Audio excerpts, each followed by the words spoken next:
Thank you for watching this 1936 State Fair of Texas Centennial Exposition video, brought to you by Texas Flashback Videos and Carrollton City Limits. If you like this video, please like, share, and subscribe to the channel that you're watching this on so we can keep bringing videos just like this to you.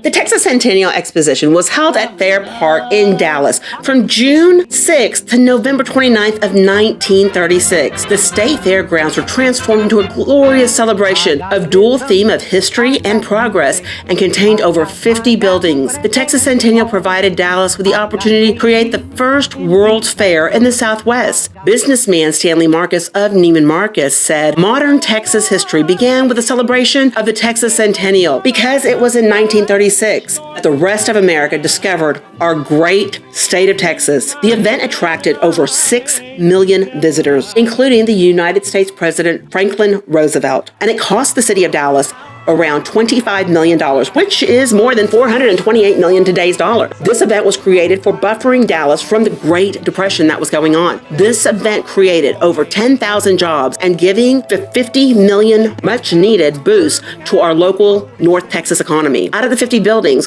this included the Hall of State, a main promenade, the reflection pool, and dinosaurs. This collection of Art Deco buildings is one of the greatest in all of the Southwest region of the United States. The exposition also included a free Hall of Negro Life. The hall was funded by many companies and organizations across the United States, including American painter Aaron Douglas. Many of the buildings from this exposition are still in use today, including the Hall of State. No state fair was scheduled in 1935 so that they could begin a $25 million construction project that transformed the existing fairgrounds into a masterpiece of art and imagination. The Texas Centennial began as an advertising campaign to encourage more investment in the state. As the nation struggled through the Great Depression, planners of the Texas Centennial celebration depicted Texas as a land of opportunity and second chances, playing off of colorful and romantic Texas myths already made popular by fictional Western movies and books. Photographers and journalists joined in promoting images of cowboys, cowgirls, and 10-gallon hats. Through these efforts, Texas was deliberately aligned with the West, distancing itself from the lingering remnants of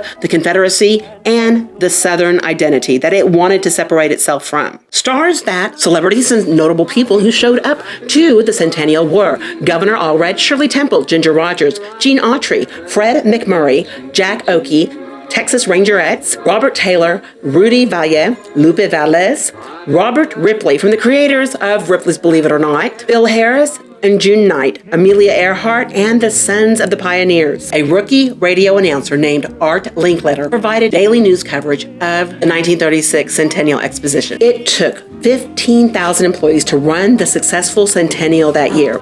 Dallas outbid San Antonio, Austin, and Houston with a bid of $7,791,000. Daily admission that year was 50 cents for the adults, 12 and up, and 25 cents for children, 2 to 11. The National Cash Register building was a large cash register with hourly attendance figures were displayed. It was 65 feet tall and sat on the base of 50 feet by 50 square feet. This was also displayed in this video that we just showed you. You can catch a glimpse of it. Chinese government sponsored the city of China. China was the only foreign government to participate in the Texas Centennial, and its exhibit cost $1 million. The Sinclair dinosaurs were the expositions, including Thunder Lizard. Thunder Lizard was a 21-foot high, 70-foot long brontosaurus. All the Sinclair dinosaurs were mechanically operated. T-Rex and the Triceratops would engage in combat. Each were about 30 feet tall. The dinosaurs were also at the 1933 Chicago and the 1939 New York World's Fair. Friends of Texas,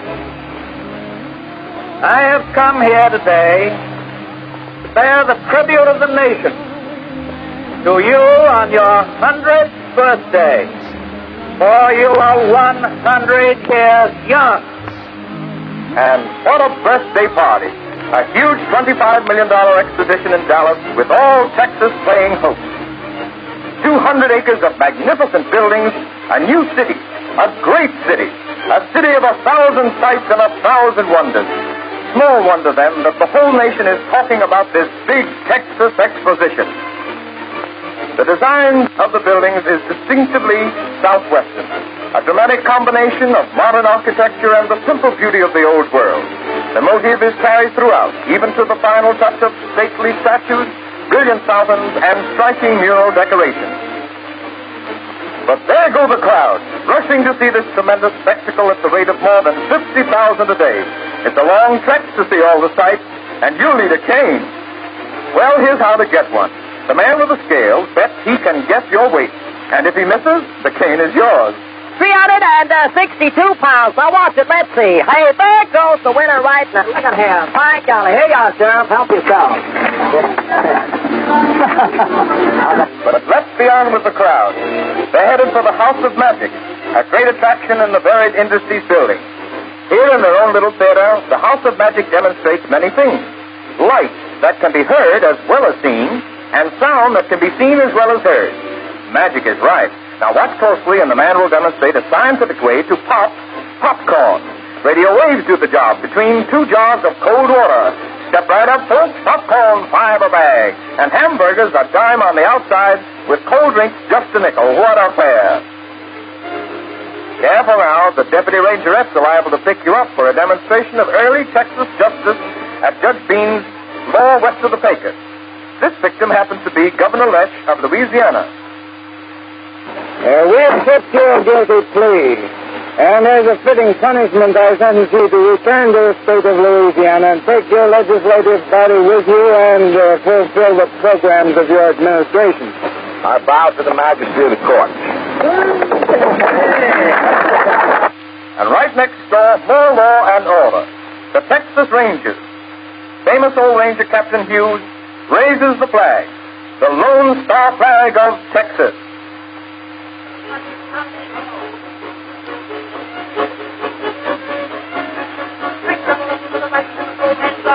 A square dance on horseback, sure enough it is. All of which goes to show that this $25 million exposition also has plenty of four-legged performers on the ground. For instance, an old-time Texas Longhorn for you, or a more modern one, Will Rogers' pet steer, Big Jim. Wow, look at these four-legged critters. Oh, just a couple of dinosaurs that roamed Texas millions of years ago. Meet that nightmare on the right. He's called mince pie. Anything fishy here? Why, yes, it's the aquarium. And take a look at these. The spoonbill catfish. Imagine trying to spoon with that bill.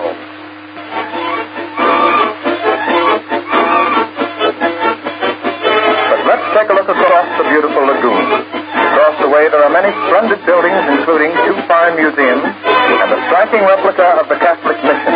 Not far distant is the Hall of Religion, and then dominating the entire ground is the tall Federal Building, where Uncle Sam has his own exhibits for the folks. Crowds fill this building each day to see the scores of interesting displays. For instance, here is the Department of Labor's Mechanical Man, the latest improvement on Frankenstein. He moves, he talks. In fact, he can do anything except vote the Republican ticket. We flash to one of the huge exhibit halls lined with many fascinating displays. These various automotive exhibits show some of the many uses for Texas products. A dozen different sidelights on the making of a car. And here's a finished automobile for you. Only it has a few extra quick gadgets to jump out and explain things. If only it had a sign to jump out when a woman driver wants to make a left turn. Oh, Junior, don't bring Dad along when you go to this exhibit, or you'll never have a chance to see it yourself. Now, would you just look at all those grown-ups down there crowding out the kiddies? Incidentally, folks, this is one fair where you can spend the whole day on the ground, never have an idle moment, and yet never spend a nickel if you don't want to. Here is one of the free attractions in one of the many air-conditioned buildings on the ground. Cool and entertaining, and it doesn't cost a penny. At the organ, Merle Cross.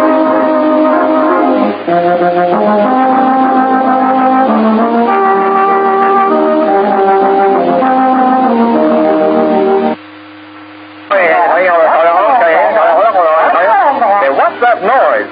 Oh, that must be the Chinese village.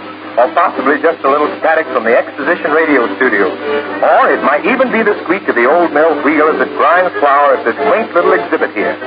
Hey, look at this. Fruit-bearing citrus trees transplanted 600 miles from the Rio Grande Valley. Come on over for breakfast, will you? And here's another importation from either farther south than the Rio Grande. Jose Manzanares and his South Americans.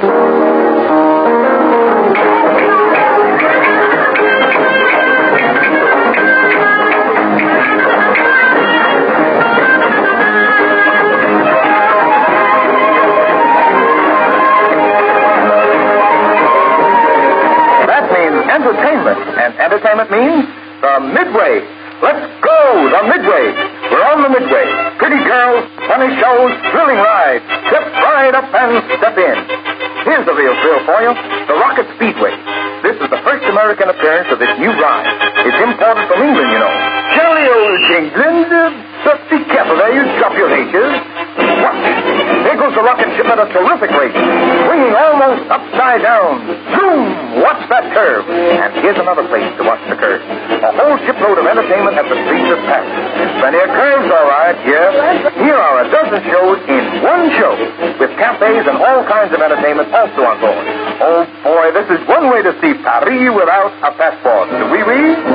How do you like mademoiselle, huh? Très bien, huh? And in just a moment, we'll meet the only woman ballyhoo artist in captivity, Paris Peggy. Now, will you people please be kind enough to step right down the platform? Step right up. I'm not going to bite you. If I bite you, you can bite me back. Now, this show is so artistic that it is not being run for pecuniary gain. Now, we appeal to your intelligence, ladies and gentlemen, your artistic sense, and your 25 cents. Here's the pay box, and the show begins immediately. All right, right up close, everybody, so you can see what it's all about. Right up close. Hey, now, ladies and gentlemen, I know that every one of you standing out there have already read in your papers or your magazines by this time about the little girl you see standing right here. None other than that sensational dancer, Flaming Fanny. You don't say. What's this, another pinch? Oh, we're in Midget City now, and we'd better do as the little people say. You know, there are more than 100 midgets all living here in Midget City. Just look at them. And here's the showboat, where the villain still pursues her.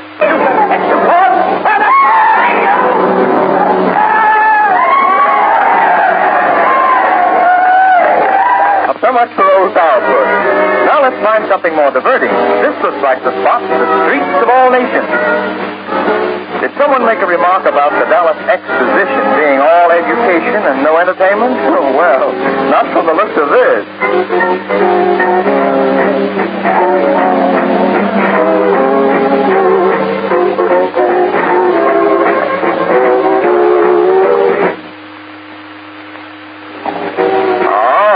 Parasol dance, and maybe if we stick around, we can catch a glimpse of Mademoiselle Corinne, the apple dancer. Now watch closely, the apple dancer.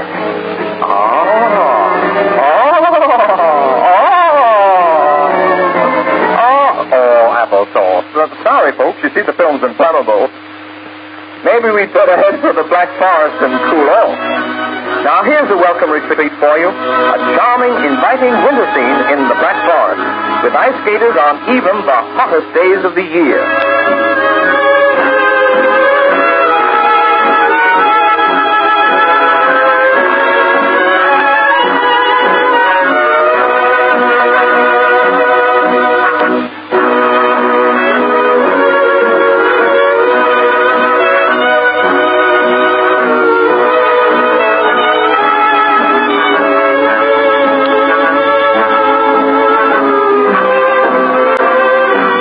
Texas Centennial Exposition at its best. See it at night. A thrilling, spectacular display of colorful lights you will never forget. Here is what one visitor has to say. This great Centennial Exposition is not for Texas alone. It is for the people of all the other 47 states as well. And I hope and I believe that they will take full advantage of it. Thank you for watching this video by Texas Flashback and Carrollton City Limits. Please like, share, and subscribe. Until next time, thanks, y'all.